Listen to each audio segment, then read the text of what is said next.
और टके दी कोई नहीं उन्हें दी चीज जितने दी बेचन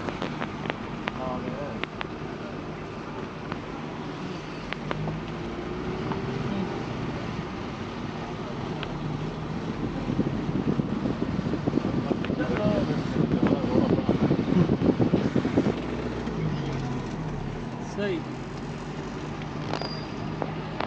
सही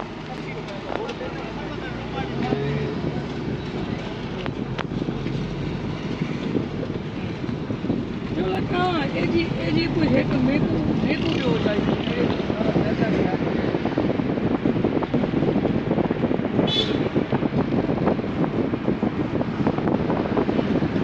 मलेगा क्या मांगते हुए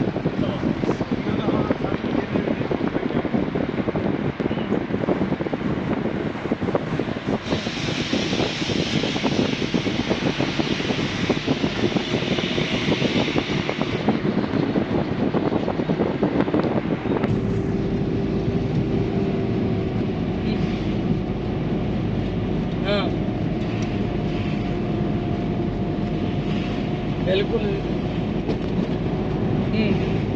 शीशे नहीं होते शीशा कौन मीटिंग खुलता है ना ना वो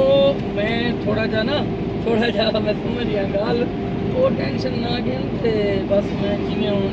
फ्री थी ना हम तो मैं हाली वेंदा पे कि गाड़ी चला दे ते सवेले जी फ्री थी ना ये चीज़ भी आप इंशाल्लाह डिस्कस कर दी हूँ ते दूजा